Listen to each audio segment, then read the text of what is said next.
So yeah, what is this thing? This is an interesting little box that we built for the Grateful Dead. The philosophy was we wanted to be able to record the sound of the B3 and isolate the signal. Sure. Normally on stage what you have is a situation where all your mics are open, and if we're recording, we're picking up the other guitars, the bass, the drums, all the other instruments are bleeding into the mic signals for the Leslie. So we thought, well, let's try and go direct.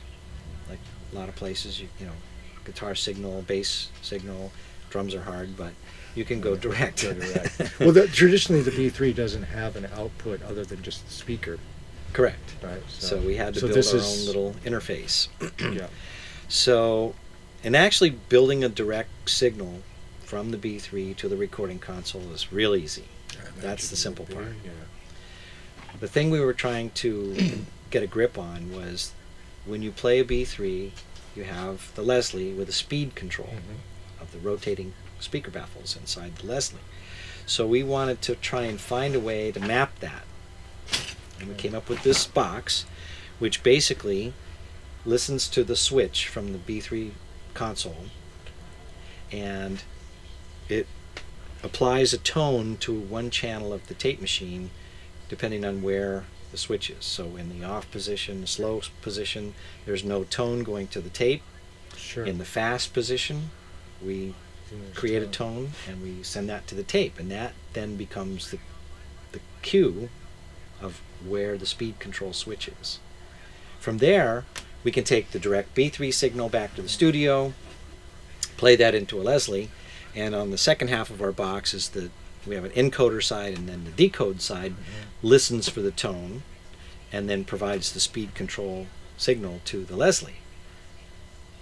So when you're doing for low speed, it turns that there's no signal being recorded from the Leslie. High speed, it turns on that signal, correct? It's a control signal. Right? Control signal. So since it's coming from the rotating mechanism to control the fast and speed, the slow and fast, when you turn it on as fast, it doesn't send a fast rotating signal to the recording, it just sends a signal. It's just a way of bypassing and making it send a signal, whether it be low or high. It's imitating the switch that's on the console of the B3.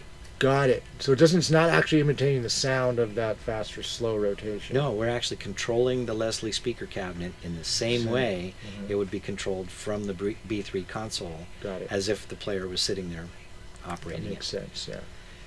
So it was a very interesting concept. John Cutler, I believe, came up with the idea. They commissioned me to build this box for them, and so I used basically like telephone technology. When you have a touch-tone phone and you dial a number, you push a button and a tone comes out. It's actually two tones, but then the receiving device can tell which number to put down. Well, we didn't have to be quite that complicated. We were just presence of tone, absence of tone. That told us whether we were in fast speed or slow speed. And so we had the, again, encode side that would monitor the speed switch and make the tone be recorded on tape or not. And then playback was we'd listen for that tone and make the appropriate switch closure, basically, to imitate the switch on the console. And that just controlled the motors in the Leslie. It was a very cute idea. So then we were able, the goal was, of course, to be able to take this B3 recorded signal, put it into a Leslie in the studio where it's quiet.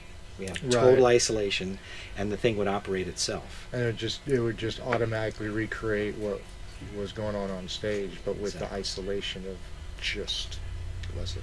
Correct. So was this mainly used as a function to get live recordings, but with the best possible fidelity kind of idea? Exactly. Typical Grateful Dead technique. Yeah. Best possible quality audio that you could get. So it's a process then. That's cool. That makes sense. Months of planning. And those kind of guys to do all that kind of stuff. Yeah. Well, they had the money to build this that we used for, I think, one album. Yeah. I believe it was built to last. I'd have to go look in the archives to remember. But just a whole bunch of handmade circuitry in here. Yeah. Best way to do it. Sweet.